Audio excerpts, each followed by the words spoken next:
C'est l'histoire d'un jeune inspecteur des finances politiquement ambitieux, d'une puissante banque d'affaires ayant fait sa fortune avant son entrée en politique, et d'un État peu regardant sur le patrimoine de son président. Au point peut-être d'ignorer l'un des plus gros scandales du quinquennat ?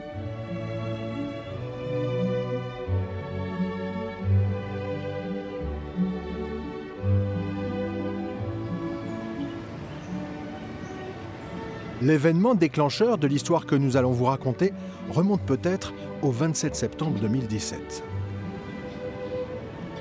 Ce jour-là, en Conseil des ministres, Emmanuel Macron annonce la suppression de l'impôt sur la fortune.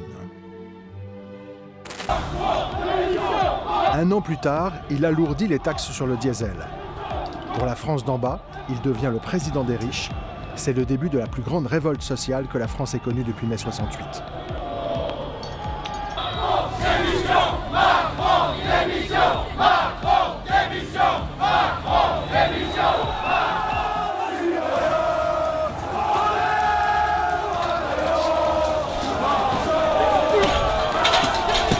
Pour justifier la suppression de l'ISF, Emmanuel Macron a toujours dit vouloir favoriser l'investissement.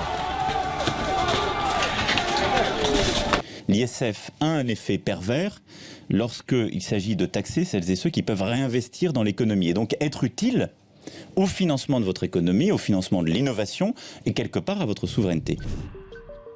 Mais derrière ces grandes tirades, Emmanuel Macron avait peut-être aussi un problème personnel avec l'impôt sur la fortune.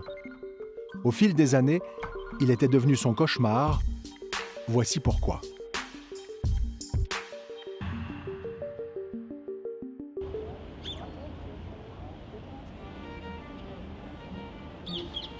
L'histoire d'Emmanuel Macron avec l'ISF commence en 2007. Cette année-là, le président Sarkozy charge Jacques Attali, ancien conseiller de François Mitterrand, d'installer dans les ors du Palais du Luxembourg une commission de grands patrons et d'économistes chargés de relancer la croissance. Parmi les membres de cette commission, Serge Wimber, qui deviendra patron de Sanofi, Peter Brabeck, patron du géant suisse Nestlé, l'avocat d'affaires Jean-Michel Darrois ou Xavier Fontanet, directeur général d'Essilor.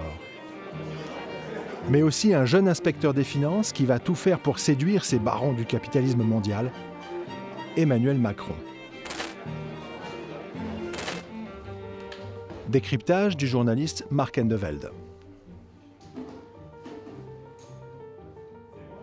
Emmanuel Macron, au départ, est simple rapporteur. C'est lui qui est chargé d'écrire le premier rapport de la commission Attali. Ensuite, il est tellement aimé par les membres de la commission Attali qu'il devient membre à plein titre lors de la deuxième commission Attali.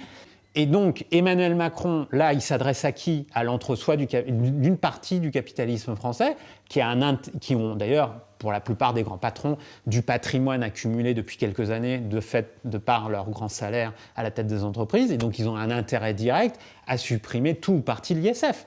Et donc, il va s'adresser, comme d'habitude avec Emmanuel Macron, il va être démagogue, comme c'est la définition de la démagogie, mais il va en tout cas aller dans le sens de son auditoire. En l'occurrence, à l'époque, il faut séduire les membres de la commission Attali. Il en a un intérêt direct et donc il propose la suppression de l'ISF à l'époque.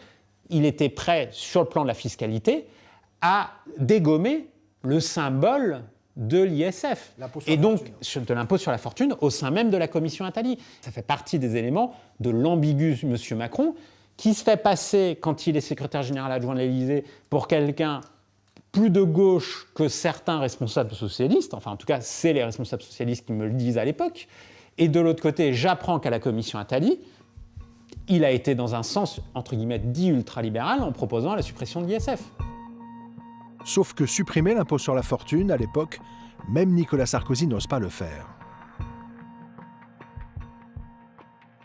Il faut se replacer dans le contexte. À l'époque, ce n'est pas du tout les arbitrages de Nicolas Sarkozy, du Château et de l'Élysée. Il ne souhaite pas aller sur le terrain de la suppression de l'ISF. Et du coup, Jacques Attali non plus. J'ai tenu à ce qu'on maintienne l'ISF. Pourquoi ? Parce que pour moi, c'est un impôt... Je n'ai jamais cessé d'être de gauche, même si je présidais une commission transpartisane, mais pour moi, c'est un impôt à la fois symbolique et essentiel.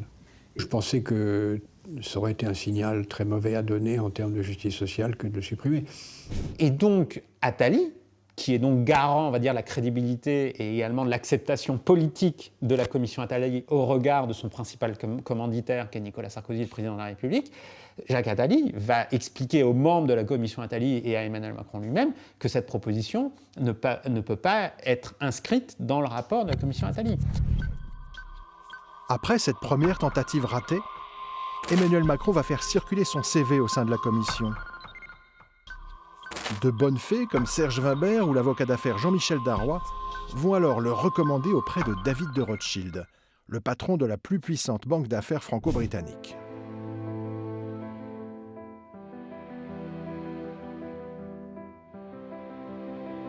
Présent dans 43 pays avec un chiffre d'affaires de 1,3 milliard d'euros en 2019, Rothschild & Co est leader européen dans les fusions-acquisitions. The Rothschild name is associated with strong values of a family-controlled business. Dans ce film institutionnel, Rothschild parle respectabilité et famille. Le patriarche, David, passera bientôt la main à son fils, Alexandre.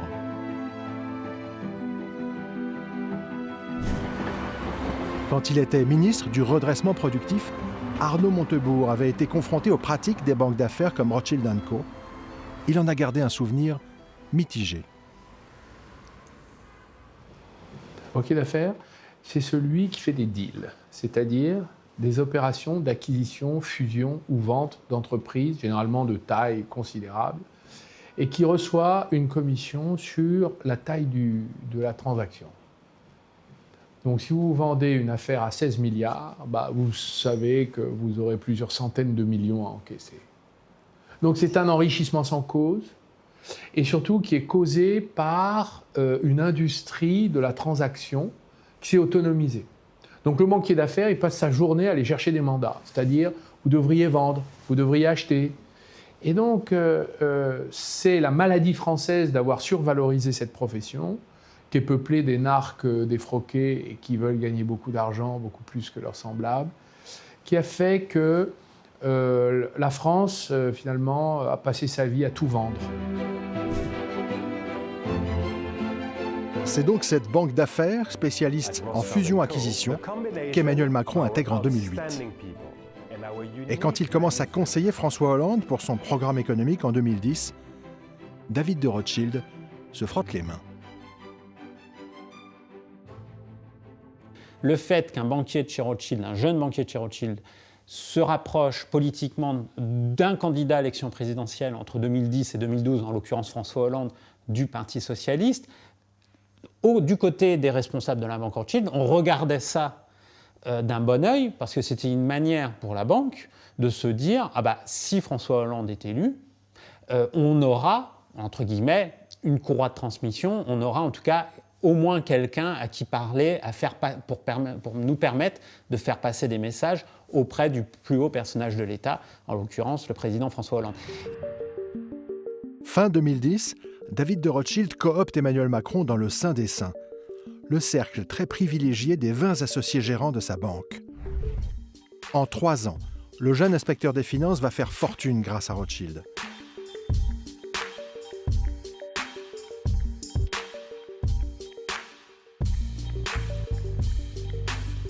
En mai 2012, quand François Hollande le nomme secrétaire général adjoint de l'Élysée, c'est la France 2020, tu vois. Quel est mon agenda au-delà de ça ? Les Macron sont donc aisés, d'autant qu'ils ont des biens immobiliers. Au Touquet, Brigitte possède une jolie maison qui sera estimée en 2015 à 1 453 000 €. Emmanuel, lui, est propriétaire d'un bel appartement avec terrasse dans le 15e arrondissement parisien, acheté 890 000 € en 2007. Malgré ce beau patrimoine, entre 2008 et 2015, les Macron vont réussir à ne jamais payer l'impôt sur la fortune. Voici comment.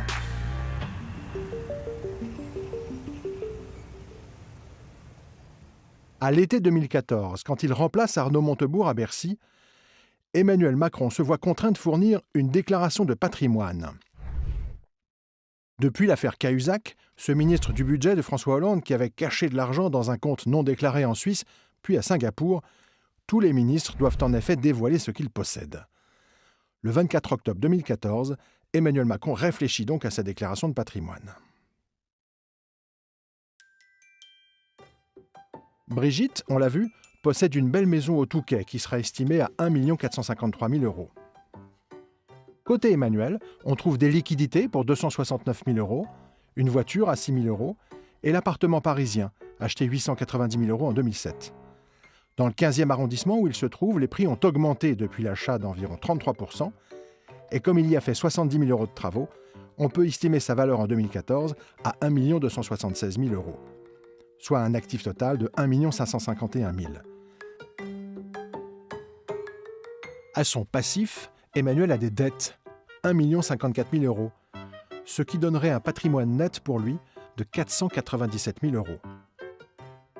Avec la maison de Brigitte, le patrimoine net du couple Macron pourrait donc être estimé à 1 951 000 €. Comme pour l'ISF, la valeur de la résidence principale, l'appartement parisien, est abattue de 30%, le patrimoine taxable des Macron atteindrait, selon ses calculs, 1 568 000 €. Il devrait donc payer l'ISF.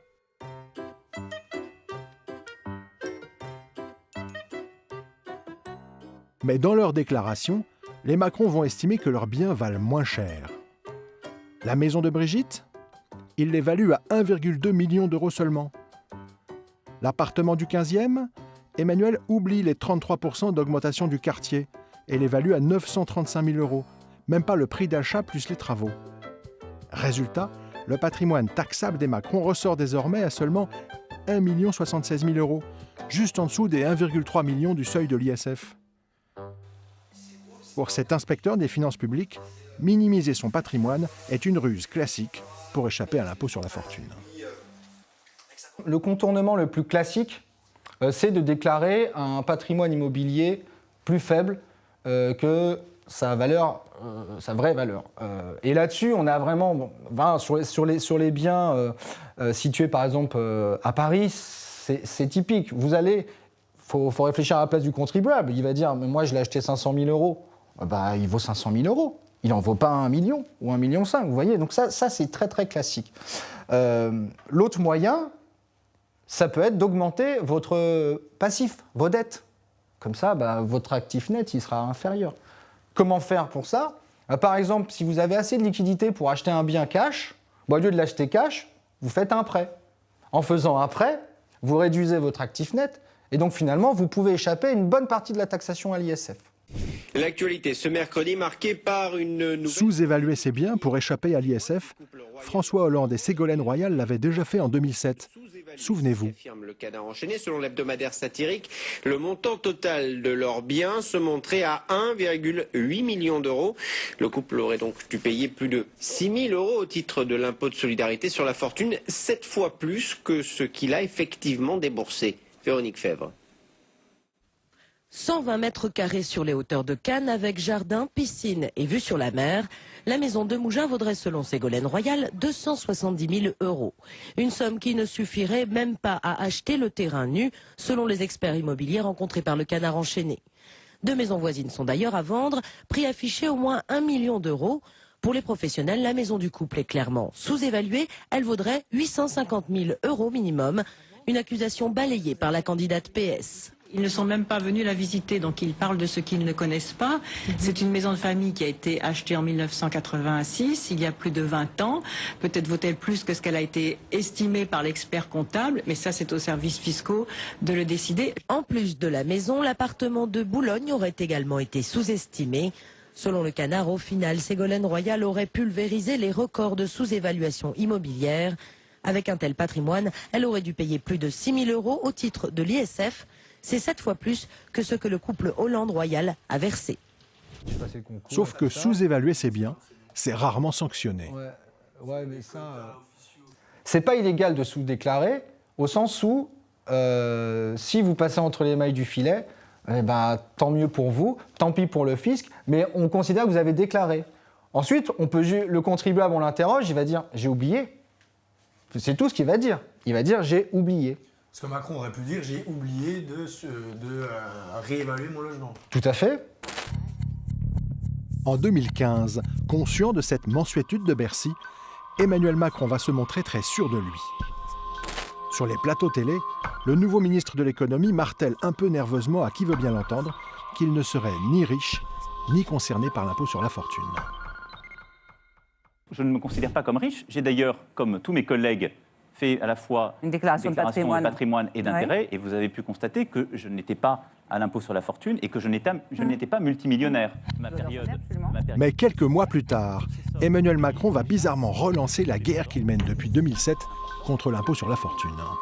À l'heure de la sortie du Conseil des ministres, la polémique du jour a déjà éclaté. La raison, une déclaration du ministre de l'économie dans la presse autour de la suppression de l'impôt sur la fortune. Si on a une préférence pour le risque face à la rente, ce qui est mon cas, il faut préférer la taxation sur la succession aux impôts de type ISF. Dans la foulée, le recadrage du Premier ministre ne se fait pas attendre. Supprimer cet impôt, supprimer l'impôt sur la fortune, qu'on peut toujours améliorer, rendre plus efficace d'un point de vue économique, serait une faute. Que chacun soit concentré sur sa tâche dans la cohérence et dans la loyauté. Plus tard encore, le ministre de l'économie calme le jeu et rectifie sa pensée sur l'ISF. Je n'ai pas dit qu'il fallait supprimer l'ISF. J'ai dit que la taxation du capital dans notre pays n'était pas optimale.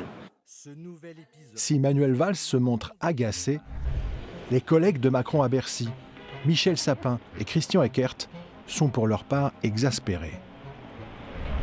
Dans ce contexte tendu, une information cruciale va tomber dans le bec d'un journaliste du Canard enchaîné. En juin 2016, l'hebdo satirique révèle que le fisc a taillé un costard à Macron. Emmanuel Macron a laissé dire et écrire qu'il n'était pas assujetti à l'ISF. Hélas, ce n'est pas tout à fait l'avis de l'administration fiscale. Macron a dû refaire ses différentes déclarations prévues par la loi et accepter, sans broncher et sans faire de bruit, de payer 3 ans d'ISF. En vérifiant les déclarations du couple Macron, le fisc a en effet estimé que la maison de Brigitte avait été sous-évaluée. Elle ne vaudrait pas 1,2 million d'euros, mais 1,453 000 euros. Du coup, le patrimoine des Macron ne serait pas de 1 076 000 euros, mais de 1 329 000. Et ils auraient dû payer l'ISF. Moi, je m'intéresse à ça 3 mois ou 4 mois après que le redressement lui ait été infligé. Et alors lui, ce qu'il dit, c'est pas un redressement, c'est un éclaircissement avec l'administration fiscale, voilà. Donc, je n'ai pas été redressé, ma situation n'était pas claire, on a éclairci ma situation. Voilà. Il avait été très prolixe de renseignements, c'est-à-dire une attitude très amicale, très ouverte. Il m'avait fourni d'amples renseignements, tout ça était assez bien construit, mais quelle que soit la beauté de son raisonnement, en fait, c'était là, c'est qu'il avait été redressé. Voilà, il pouvait dire ce qu'il voulait, il avait été redressé. Avec l'avocat d'Emmanuel Macron, les rapports vont être tout aussi courtois. Il savait très bien que j'avais raison. Mais lui, il était là pour son client. Il ne va pas me dire... C'est pas une discussion entre gens de bonne foi. Hein, c'est une discussion où chacun défend ses intérêts avec les arguments qu'il peut. Si, pour défendre l'innocence de Macron, il avait dû invoquer et me dire « la Terre est plate », il m'aurait dit « la Terre est plate », si vous voulez. Et j'aurais dit « non, elle n'est pas plate ». Il m'aurait dit « bon, bah, écoutez, chacun son opinion ». Et puis voilà, on en serait resté là. Dans cette affaire, après avoir sous-évalué la maison de Brigitte de 253 000 euros, le couple Macron a dû payer 4 174 euros d'ISF pour 2013 et 2 264 pour 2014. Mais pour notre confrère du Canard enchaîné, ce n'est pas pour ces quelques milliers d'euros que les Macron avaient sous-estimé leurs biens. En fait, c'est pas pour ne pas payer l'ISF, parce que c'est pas ça le problème. L'ISF, c'est peu de choses pour lui, c'est 6 000 euros. C'est assez peu de choses, c'est négligeable, si vous voulez, 6 000 euros. Simplement, il faut voir le parcours de Macron. C'est symbolique, l'ISF, pour lui. Pourquoi ? Parce que Macron, n'oubliez pas, on a bien oublié ça aujourd'hui, on est dans un contexte de gauche. Beaucoup de gens le regardent de travers parce que c'est quelqu'un qui, personnellement, politiquement, est un néolibéral. C'est un ancien banquier d'affaires, et pas n'importe lequel, Rothschild. Vous vous rendez compte, le symbole pour la gauche, Rothschild. Donc il ne fallait surtout pas qu'il apparaisse comme un libéral. Donc c'est pour ça qu'il voulait cacher qu'il payait l'ISF, enfin qu'il ne voulait pas payer l'ISF. Donc il y a eu optimisation fiscale, pour employer un terme poli, il y a eu optimisation fiscale, mais la raison n'est pas économique, la raison, comme c'est le cas généralement, la raison est politique. Suite aux révélations du Canard, évidemment, tempête dans les 20 heures. Emmanuel Macron va devoir payer l'impôt sur la fortune. Le fisc a estimé qu'il avait sous-évalué son patrimoine. Rien d'illégal. Le ministre de l'économie, lui, y voit une tentative de déstabilisation. Hélène Hugues. Un ministre de l'économie qui ne sait pas évaluer son propre patrimoine. Selon des révélations du Canard enchaîné et de Mediapart, Emmanuel Macron aurait sous-estimé la propriété de son épouse au Touquet de quelques 200 000 euros. 200 000 euros qui changent tout et le rendent du coup redevable de l'impôt sur la fortune, contrairement à ce qu'il disait sur France 2 il y a un peu plus d'un an. Aujourd'hui, il affirme n'avoir commis aucune irrégularité et dénonce une manipulation politique. Je ne suis dupe de rien, sachez-le. C'est-à-dire le fait que ces derniers jours ou ces dernières semaines, il y a un emballement sur à peu près tous les sujets pour essayer de soit me déstabiliser, soit me fragiliser, soit penser sans doute salir l'action qui est la mienne, je ne suis pas naïf. Donc, bon courage à ceux qui tentent cela, bonne chance. Quelques jours plus tard, le ministre de l'économie est tout de même contraint de faire son mea culpa sur Facebook. Des échanges ont eu lieu avec l'administration fiscale au sujet de l'évaluation de la maison de mon épouse au Touquet. Après discussion, l'administration a arrêté sa valeur à 1 453 000 euros. Le 18 septembre 2015, j'ai donc procédé à un règlement d'ISF pour les années 2013 et 2014, respectivement 4 174 et 2 264 euros. L'affaire aurait pu en rester là. Mais fin 2016, Emmanuel Macron se lance dans la présidentielle. Il a un projet. Moi, je le porterai dans la durée. Je le porterai jusqu'au bout. Mais maintenant, votre responsabilité, c'est d'aller partout en France pour le porter et pour gagner, parce que c'est notre projet. Mais en se remettant sous le feu des projecteurs, Emmanuel Macron va à nouveau exposer la fiscalité de son couple à la curiosité de la République.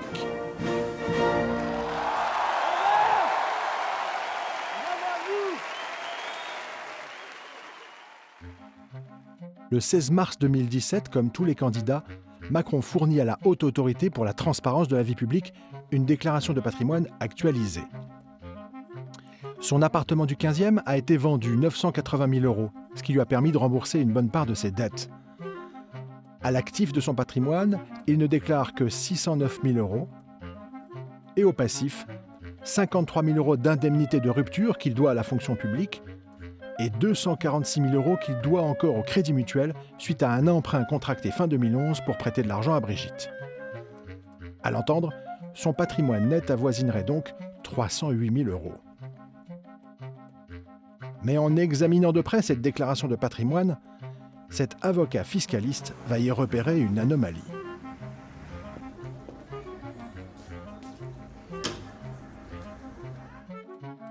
Si Emmanuel a prêté 350 000 euros à Brigitte, voire 500 000 comme le camp Macron l'affirmait au JDD en 2017, alors elle lui doit cet argent. C'est une créance qu'Emmanuel aurait dû inscrire à son actif, ce qui aurait porté son patrimoine à 658 000, voire 808 000 euros. Explication de notre avocat fiscaliste. Monsieur Macron, en fait, avait donc prêté de l'argent à son épouse, où il avait dépensé dans son couple de l'argent, mais pour les travaux de la maison de son épouse. Or, dans un couple, sauf cas particulier, mais on distingue le revenu, le patrimoine de chacun. Et dans un régime matrimonial, c'est-à-dire le régime sous lequel ils étaient mariés sur le plan juridique, Madame Macron possédait sa maison du Touquet, Monsieur Macron ne la possédait pas. Quand M. Macron dépense 500 000 euros pour faire des travaux dans cette maison, eh bien, en fait, c'est comme un prêt à son épouse, puisque c'est un prêt pour le bien propre, ce qu'on appelle un bien propre, c'est-à-dire le bien personnel de Madame Brigitte Macron. La conséquence, c'est que sa déclaration de patrimoine à la haute autorité aurait été, selon l'analyse, je vais arrondir pour essayer, de 300 à 500 000 euros supérieurs, mais de l'ordre de 3 fois supérieur à ce qu'il a déclaré. Pour Hervé Martin, qui avait révélé le redressement des Macron en 2016, le fait de n'avoir pas mentionné cette créance de 350 à 500 000 euros sur Brigitte n'est pas anodin. C'est une erreur comptable ou c'est... Non, c'est pas une erreur, c'est un montage fiscal. C'est un montage d'optimisation. C'est clair, c'est pas une erreur. Surtout si vous voulez, quelqu'un, il a quand même une tête financière, Macron. Hein. C'est un banquier d'affaires. Il fait pas ça par hasard. C'est un montage fiscal, c'est un montage d'optimisation. Il n'y a pas divergence sur l'évaluation, ce qui peut se discuter jusqu'à la fin des temps.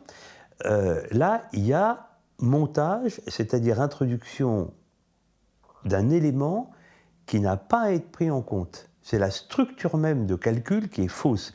Quelle est la différence entre l'optimisation et la triche? C'est que l'optimisation est légale, et on peut présumer de la bonne foi de celui qui l'a fait, que la triche est illégale, et qu'on présuppose la mauvaise foi. Donc, et là, on est où? Alors, si vous êtes disposé à admettre que quelqu'un qui est un financier, qui est habitué aux montages fiscaux, qui sait ce que c'est que l'ISF et comment on le calcule, si vous pouvez admettre que quelqu'un qui a une tête financière comme ça est capable de faire une erreur aussi grossière, c'est simplement une erreur. Si vous êtes dit c'est impossible, c'est une triche. Et tricher sur son patrimoine, comme le rappelait la déclaration signée par Emmanuel Macron, c'est interdit par la loi. Ne pas déclarer, fournir une évaluation mensongère de son patrimoine ou omettre une partie substantielle de son patrimoine ou de ses intérêts est un délit puni de 3 ans d'emprisonnement et de 45 000 euros d'amende. Comment ça va? L'attitude du candidat d'En Marche interpelle d'autant plus qu'en ce début 2017, pour avoir employé fictivement son épouse Pénélope, François Fillon vient lui d'être mis en examen. De façon quasi ordonnée, Hollande, Macron, le Parti socialiste ont réclamé mon retrait et donc celui de la disparition de la droite et du centre de l'élection présidentielle. Ce jour-là, sur le site de son think tank, Jean-Philippe Delsol titre « Macron a menti sur sa déclaration de patrimoine ».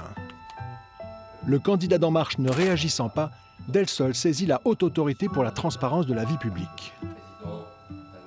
Donc j'ai écrit, moi, à la haute autorité, le 31 mars, 3 jours après mon article, 2017, pour lui dire, ben voilà, attention, moi je pense qu'il y a un petit problème. Hein. Alors présidé par le magistrat Jean-Louis Nadal, la HATVP lui répond. La haute autorité n'a révélé aucun élément de nature à remettre en cause le caractère exhaustif, exact et sincère de la déclaration d'Emmanuel Macron. Du coup, Delsol saisit le procureur de la République, François Molins. Alors moi, qu'est-ce que je fais? J'écris au procureur de la République, le 4 avril. J'écris au procureur de la République, bah, écoutez, voilà la lettre que j'ai adressée à la haute autorité. Pour moi, il y a un vrai sujet. C'est peut-être un problème de droit, peut-être que j'ai tort. Mais quand même, je cite de la jurisprudence, de la doctrine, qui ne sont pas nombreuses. Mais c'est le bon sens. Ce que je vous ai expliqué me paraît clair. Mais François Molins va répéter les éléments de langage de la haute autorité.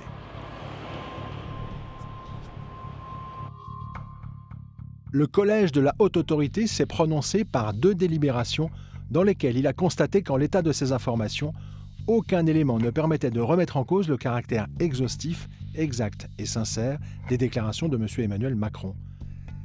J'ai donc l'honneur de vous faire connaître que je ne donne aucune suite à votre requête.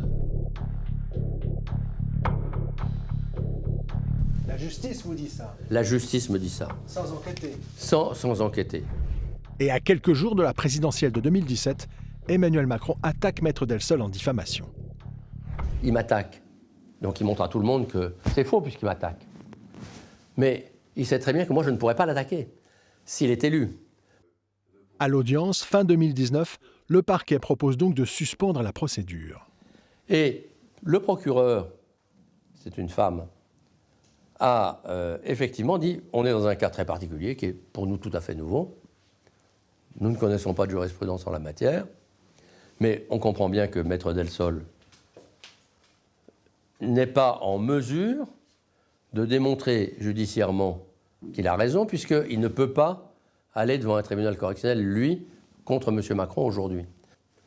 Donc, conclusion, nous allons surseoir à statuer pour que Maître Delsol puisse, c'est ce qu'a dit la procureure, attaquer M. Macron en correctionnel avant que nous reprenions notre analyse de la chose.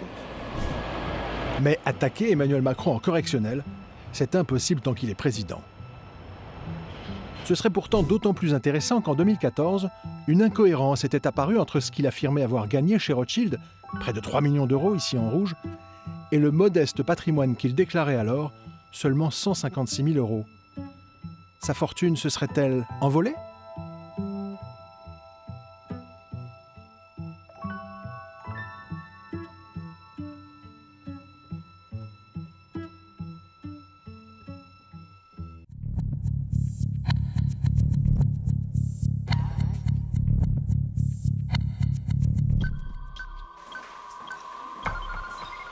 Ancien statisticien ayant créé un site d'information, Élucide, Olivier Berruyer s'est passionné pour le cas Macron en 2017 suite aux révélations du Canard enchaîné. Comme on est dans la campagne présidentielle, je m'intéresse au patrimoine des candidats, puisque nouveautés, ils sont publiés, de mémoire pour la première fois. On a un classement assez étonnant, puisque les patrimoines partent de Nicolas Dupont-Aignan à plus de 2 millions d'euros. Mais on se rend compte qu'Emmanuel Macron affiche 200 000 euros de patrimoine net. Donc heureusement qu'il y a Poutou avec ses 31 000 euros de patrimoine, sinon Macron était plus pauvre de la présidentielle. En 3 ans chez Rothschild, Emmanuel Macron avait pourtant multiplié transactions et gros honoraires. En novembre 2008, il aide le Crédit Mutuel à acquérir Cofidis Participation, un deal à 1,9 milliard d'euros. Et en décembre 2010, c'est Atos qui rachète la branche informatique de Siemens pour 850 millions d'euros. Fin 2010, David de Rothschild l'intègre dans le cercle très fermé des 20 meilleurs banquiers de sa banque, en le nommant associé gérant. En 3 ans, Macron aura fait fortune chez Rothschild en empochant près de 3 millions d'euros. Mais alors, pourquoi déclarer moins de 200 000 euros de patrimoine en 2014 ? C'est d'autant plus invraisemblable qu'il était justement devenu banquier d'affaires pour se constituer un patrimoine. C'est une histoire assez amusante. J'en avais parlé avec Michel Rocard d'ailleurs, qui m'avait dit moi j'ai conseillé à Emmanuel vraiment d'aller dans une banque d'affaires, au moins comme ça, il prend quelques millions d'euros et après il peut être président s'il veut se lancer en politique, au moins plus de tentation, et puis voilà, ses arrières seront faites. Alors ce que déjà je m'étais dit, bon, ouais, ok, d'un côté ça s'entend, de l'autre on peut être honnête aussi. Enfin, je veux dire, je sais pas moi, si tu m'invites chez toi, dire planque pas l'argenterie, quoi. Tu ne sens pas obligé, je vais pas la voler, quoi. Dire, t'es pas obligé non plus forcément d'avoir plusieurs millions pour être honnête en étant président de la République. Mais enfin, ok, bon, pourquoi pas, ça peut s'entendre un petit peu. Mais sauf qu'il le fait, il y va, il gagne 3 millions d'euros bruts. Chez Rothschild, avant d'être chez Rothschild, et quand il arrive à la présidentielle, il a plus un fifrelin. Donc on se dit, mais enfin, c'est quoi cette histoire ? Cette question, beaucoup de banquiers ou d'avocats d'affaires se la posent depuis des années. Comme ce fiscaliste qui a souhaité garder l'anonymat et dont nous avons donc modifié la voix et la silhouette. Pour lui, le patrimoine déclaré par Macron en 2014 est peu crédible. Moi, je trouve que n'importe qui s'intéresse à sa déclaration de patrimoine, tu te dis, elle est stupéfiante. Logiquement, tu ne peux pas gagner autant d'argent et avoir un si petit patrimoine. C'est invraisemblable. C'est complètement invraisemblable. Emmanuel Macron aurait-il flambé toute sa fortune en 3 ans ? De toute façon, 1,4 million ont disparu en 3 ans. C'est facile, ça fait 1 200 euros par jour, ça fait un SMIC par jour. J'avais un peu popularisé, j'avoue, cette formule. Il a dilapidé, il a dépensé 1 200 euros. Il a dépensé un SMIC par jour pendant 3 ans. Le tout, en plus, en étant à l'Élysée à ce moment-là, ce qui est quand même assez étonnant, parce que ça ne laisse pas beaucoup de temps. Et ce qui est drôle, c'est non seulement le rythme, ça en fait des courses, ça en fait des caddies chez Picard là, et Franprix quand même. tous les jours. C'était quoi, 10 gros caddies. Ça, c'est de manger. Voilà. C'était sympa, les copains, tout ça pour la présidentielle. Mais... En plus, quand il était à l'Élysée, c'est pas forcément lui qui payait ses courses aussi, il était nourri. Moi, j'en sais rien après ce qui se passe.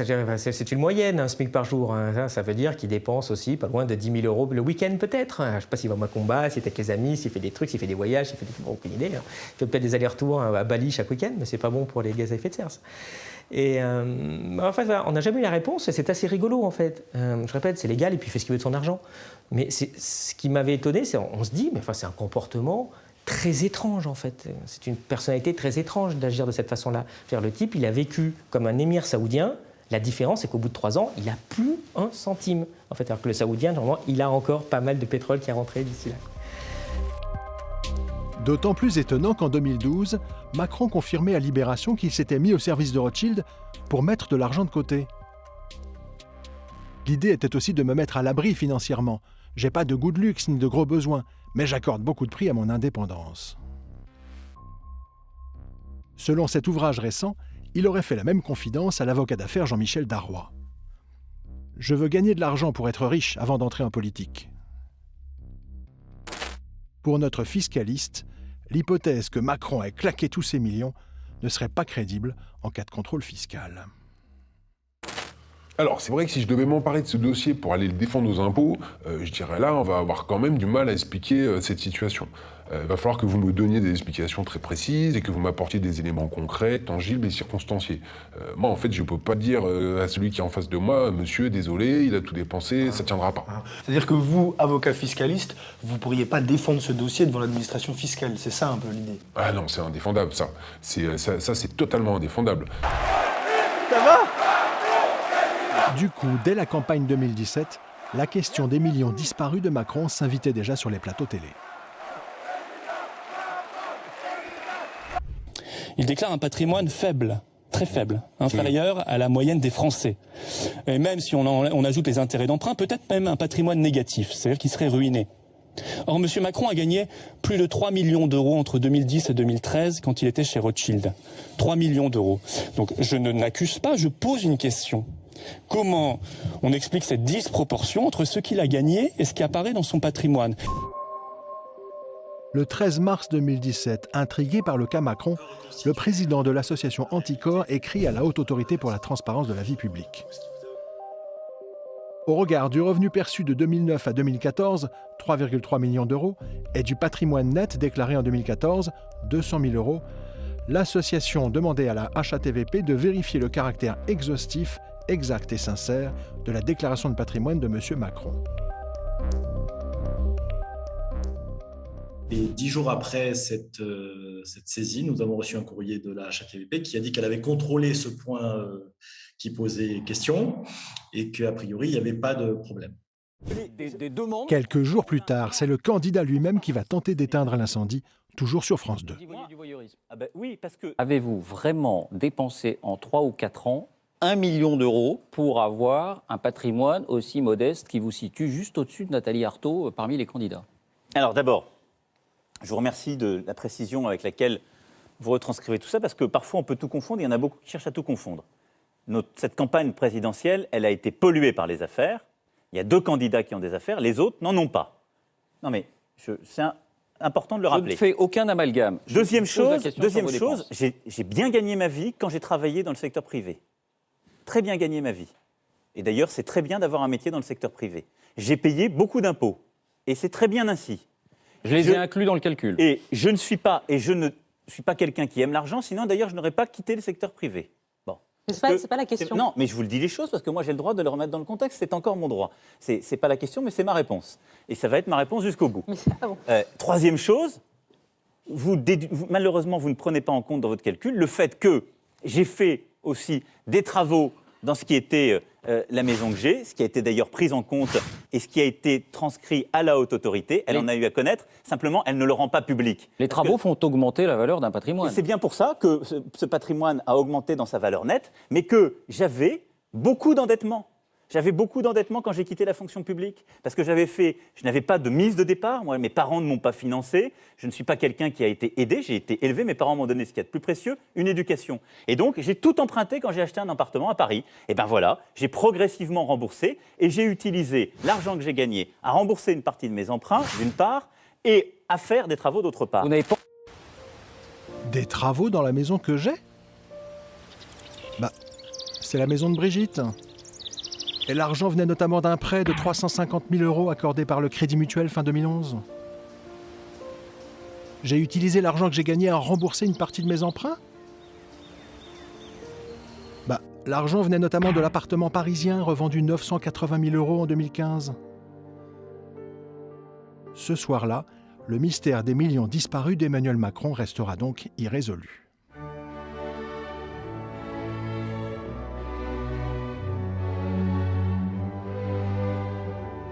Et le plus incroyable, c'est qu'à la fin de notre enquête, des témoins nous ont affirmé que ce n'était pas 3 millions d'euros qu'Emmanuel Macron aurait gagné chez Rothschild, mais vraisemblablement beaucoup plus. En cause, une énorme acquisition qu'il avait rendue possible juste avant l'élection de François Hollande. Le rachat de la branche nutrition infantile de l'américain Pfizer par le géant suisse de l'agroalimentaire, Nestlé.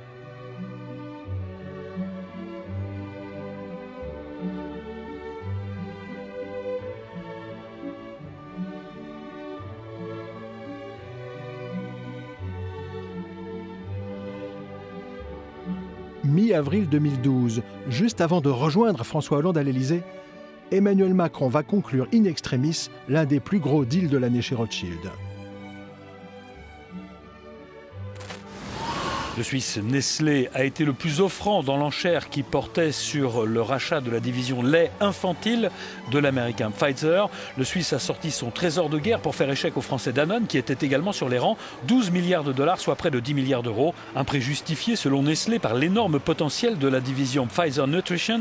Nestlé occupe déjà 25% du marché de la nutrition infantile dans le monde. En réussissant ce deal, Emmanuel Macron aurait réussi un coup de maître. Décryptage de Marc Endeveld. En quelques mots, comment se conclut le deal Nestlé-Pfizer ? Nestlé, ce n'est pas un client historique de Rothschild. Nestlé n'avait pas non plus l'habitude de faire des acquisitions de ce type-là. À l'époque, il y avait un concurrent de Nestlé dans l'agroalimentaire qui était intéressé par l'activité de Pfizer, c'était Danone. Or, sur le deal, la banque d'affaires Lazard avait, elle, l'habitude de travailler avec Danone, et y compris Pfizer, en sachant que le patron de Lazard, le grand patron de Lazard, avait travaillé sur les activités de santé quand il était à New York. Donc en réalité, il y avait un avantage extrêmement important de la banque Lazard par rapport à la banque Rothschild. D'où la surprise de tout le monde sur le fait que c'est Rothschild qui a remporté le morceau. Il y a deux éléments où Emmanuel Macron aurait joué un rôle.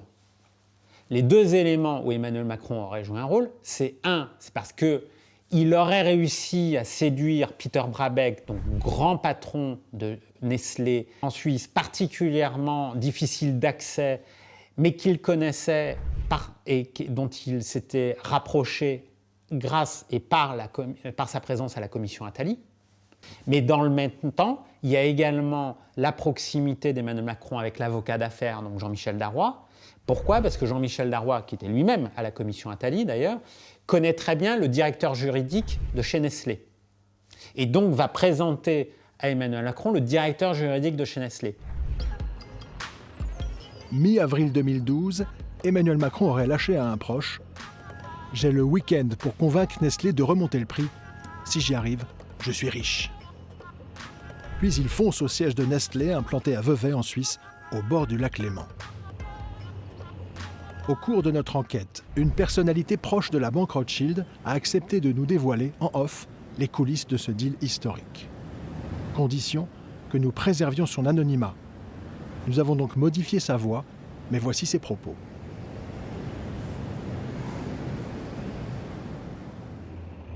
Là, il a fallu décourager Danone qui ne voulait pas aller jusqu'à 10 milliards de dollars. C'est incroyable, il a réussi à convaincre Peter Brabeck comme ça en un week-end. Il les a convaincus le samedi de mettre les 500 millions qui manquaient, que Pfizer demandait, que Danone ne voulait pas mettre, et donc ça s'est fait comme ça.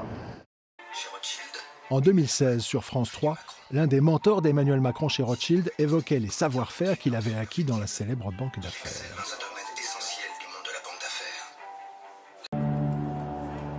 En quoi son métier de banquier d'affaires peut aider Macron à être efficace en politique? On y apprend l'art de la négociation. On apprend vraiment l'art de la négociation.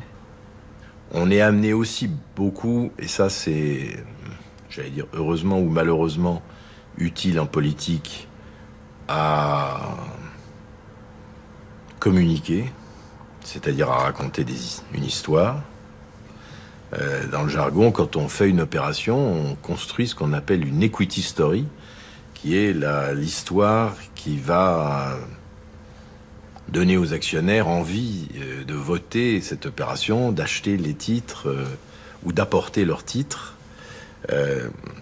Donc on y apprend d'une certaine façon aussi des techniques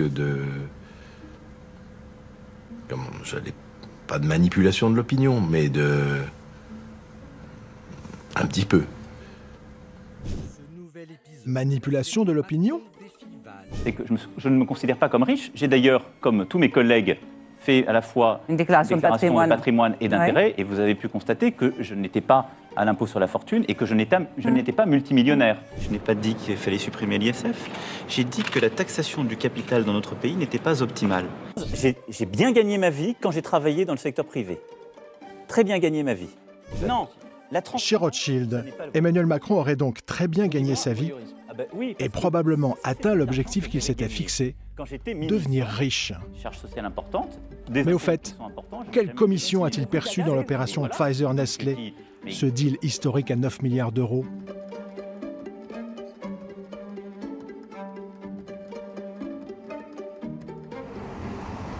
Cette question, beaucoup se la posent depuis des années dans les quartiers d'affaires parisiens. Mais seuls quelques initiés ont une chance d'approcher la vérité. Il y a beaucoup de gens qui se trompent, en fait, pour essayer de calculer la commission directement, et en se disant que sur le montant d'un deal, il y a 9 milliards, et que donc il a touché 1%, etc. Mais non, c'est pas comme ça que les choses se passent. En fait, il y a une banque avant Macron qui s'appelle Rothschild, et c'est Rothschild qui est rémunéré. Nestlé va payer Rothschild et pas payer directement le banquier Macron.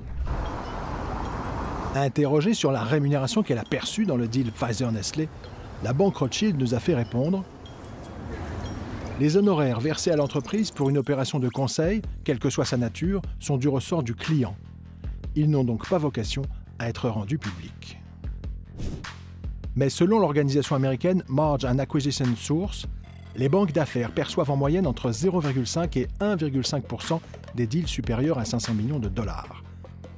Pour le deal Pfizer-Nestlé, Rothschild aurait donc perçu entre 45 et 135 millions d'euros. Prudent, notre fiscaliste parisien table sur une hypothèse basse. J'ai envie de dire que sur un deal comme ça, à vue de nez, je pense que la banque a dû toucher pas loin de 0,5%.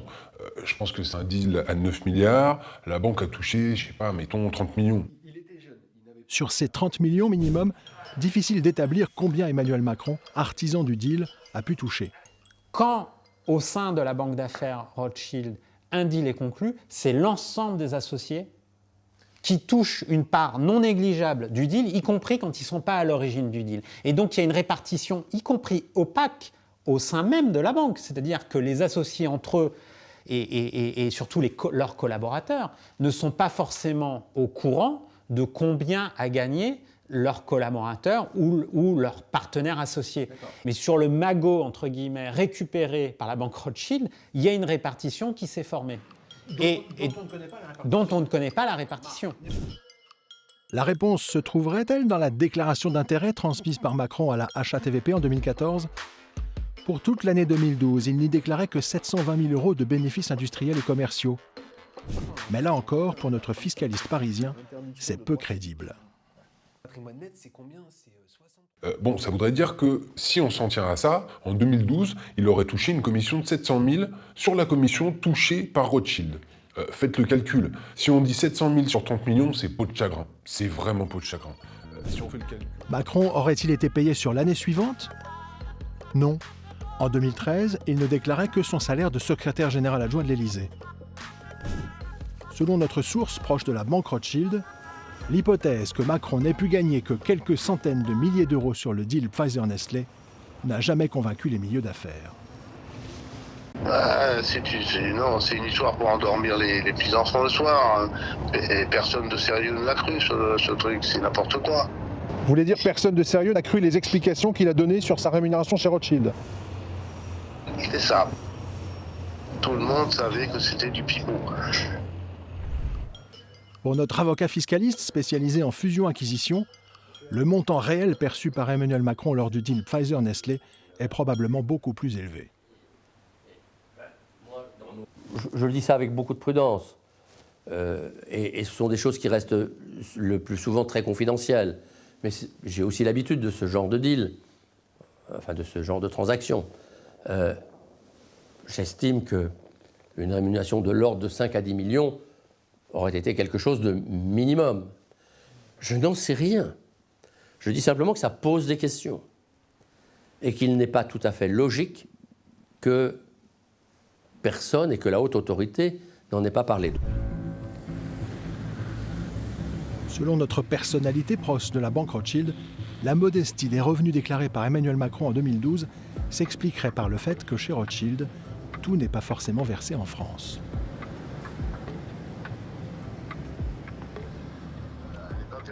Je vous parle complètement off là. Je connais bien le système des associés gérants chez Rothschild. Les associés gérants ont chacun une sorte de petite société, genre auto-entrepreneur. Bon, c'est pas tout à fait ça, c'est plutôt un trust, mis à Jersey ou à Guernesey ou à l'île de Man, puisque Rothschild est à cheval entre Paris et Londres. On leur verse à peu près 20% de leur rémunération sous forme d'une paye classique, avec une feuille de paye comme vous l'avez, comme moi j'ai, et puis on leur verse les 80% qui restent dans le trust. Le trust, il est anonyme. Il y a un avocat, une boîte à lettres à Jersey ou à l'île de Man. Un système d'optimisation fiscale qui aurait été rendu possible suite à des compromis acceptés par Bercy. À un moment, à Bercy, il y avait tout un papier pour dire comment Lazare et Rothschild avaient été négociés un statut fiscal particulier. C'est Picasse qui s'en était chargé pour Lazare en tant qu'ex-membre du cabinet de Strauss-Kahn. Et il avait été négocié avec le service de la législation fiscale.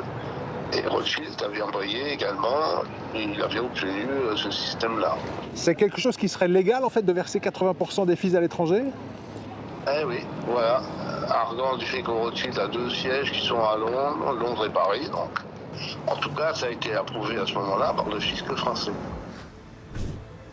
En 2005, le patron de la banque Lazare avait effectivement négocié avec Bercy un statut fiscal sur mesure pour ses associés gérants. Objectif, éviter les doubles impositions entre la France et les États-Unis. En 2007, Bercy confirmait dans un rescrit fiscal, une sorte de note à l'usage des contribuables repris dans un document de 2012, qu'il acceptait que certains honoraires des professions libérales basées entre Paris et Londres ne soient pas forcément fiscalisés en France. La quote-part des revenus correspondant à l'activité du Limited Liability Partnership exercée au Royaume-Uni par l'intermédiaire d'une base fixe située dans cet État n'est pas imposable en France. Pour en avoir le cœur net, nous contactons par mail le ministère des Finances. Bonjour, nous réalisons un épisode sur la carrière du président. Les opérations de fusion-acquisition étant des activités transnationales, ces accords permettent qu'une partie de la rémunération des associés gérants soit fiscalisée à l'étranger, afin notamment d'éviter les doubles impositions dans les pays concernés. Pouvez-vous nous confirmer les dates où ces accords ont été passés? Dans la foulée, Bercy ne démentait pas, bien au contraire. Bonjour, les rescrits fiscaux nominatifs particuliers ou entreprises ne sont pas publics et sont couverts par le secret fiscal. C'est à l'entreprise concernée de communiquer sur ces informations. Eh bien, on n'est pas rendu. Pour Mark Endeveld, ces arrangements fiscaux confidentiels arrachés de haute lutte par les banques d'affaires s'expliqueraient par leur proximité historique avec le sommet de l'État. La banque Rothschild, elle fonctionne toujours sur des va-et-vient entre une partie, en tout cas de son recrutement, c'est de passer de la haute administration d'État à des postes de gouvernance dans le capitalisme français, parce que la principale fonction de la banque Rothschild, c'est d'assurer ce qu'on appelle l'activité de fusion-acquisition. ce n'est pas qu'une banque qui s'intéresse au milieu économique, c'est une banque qui, bien évidemment, s'intéresse au pouvoir. Pourquoi ? Parce que justement, comme le capitalisme français est basé sur cette interconnexion avec l'État, la banque d'affaires Rothschild, comme les autres sur la place de Paris, a intérêt d'avoir de très bonnes relations avec l'État, d'avoir des informations sur les choix stratégiques de l'État, sur les va-et-vient entre les responsables publics et privés dans ces secteurs-là. C'est comme ça aussi, c'est par cette proximité-là que la banque Rothschild peut avoir de l'influence sur les décisions publiques, y compris de vente de grandes entreprises, de désengagement de l'État sur des opérations de privatisation. Et donc ça, c'est une technique éprouvée depuis longtemps. Il faut se souvenir que Georges Pompidou, ancien président de la République, était lui-même issu de Rothschild & Co. Dans une moindre mesure, Henri Emmanuelli, responsable socialiste, ô combien socialiste, Henri Emmanuelli a eu aussi un parcours de banquier chez Rothschild. Il y a eu chez Rothschild & Co. une autre figure de la haute technocratie sous la Mitterrandi, c'est l'ancien directeur de cabinet de Pierre Bérégovoy, c'est Jean-Charles Naouri, qui est devenu, suite à son passage comme directeur de cabinet de Bérégovoy, banquier d'affaires chez Rothschild, avant de devenir grand patron, et aujourd'hui toujours grand patron, du groupe Casino, le groupe de distribution.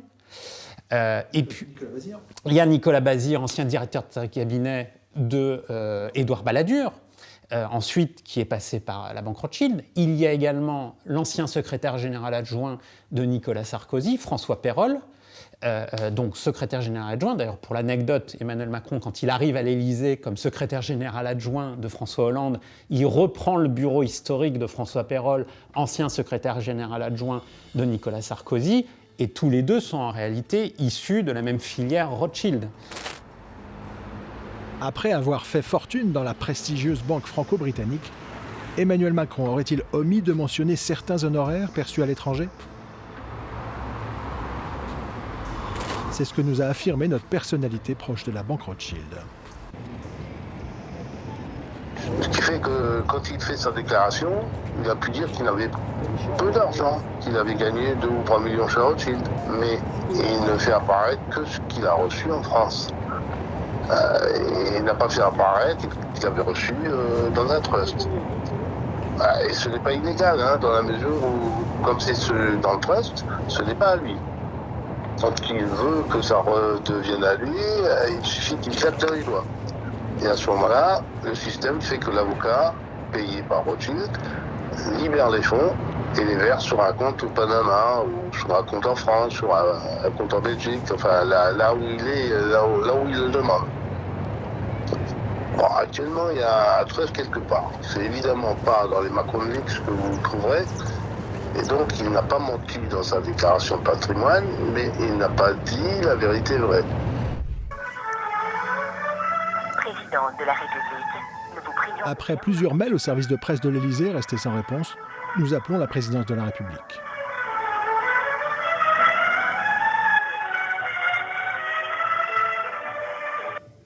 Allô ? Oui, le poste est occupé. Ah, le poste du service de presse ? Oui, ça, vous m'avez demandé la presse. D'accord. Parce qu'en fait, on essaie d'avoir des réponses de leur part depuis septembre 2021. On n'a jamais eu de réponse à nos questions. Oui, mais là, vous êtes au standard. D'accord. On ne prend pas de message au standard. Parce que là, en fait, dans une enquête sur le patrimoine du président, on nous dit qu'en 2012, il aurait eu des honoraires versés dans un trust à l'étranger, vous voyez, donc c'est important. Oui. Vous dites ça, vous êtes au standard. On ne prend pas de message.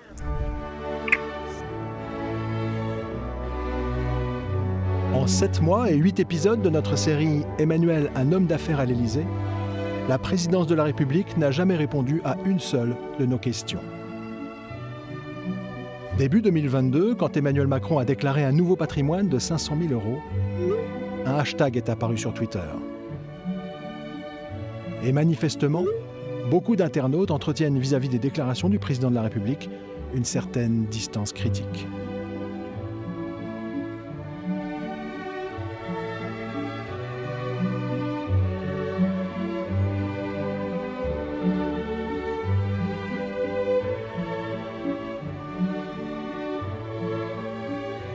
Interrogé sur le montant perçu par Emmanuel Macron dans le deal Pfizer-Nestlé et sur son éventuel versement dans un trust, la banque Rothschild n'a pas souhaité nous répondre.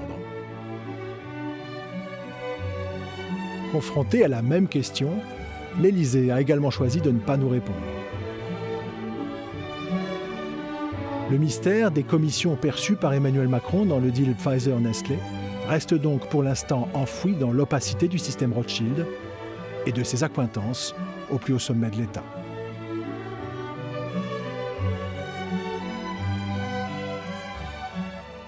Merci d'avoir visionné ce documentaire. Si vous avez pu le voir, c'est grâce à des dons effectués par des milliers de citoyennes et de citoyens comme vous. Off Investigation, c'est des enquêtes que les chaînes de télé n'osent plus produire. Notre liberté éditoriale est totale parce que contrairement aux médias mainstream, on est financé principalement par vous. Résultat, on peut révéler en vidéo à des millions d'internautes les coulisses d'un monde qui dérive trop souvent à l'abri des regards. Aidez-nous à déverrouiller l'information, faites un don.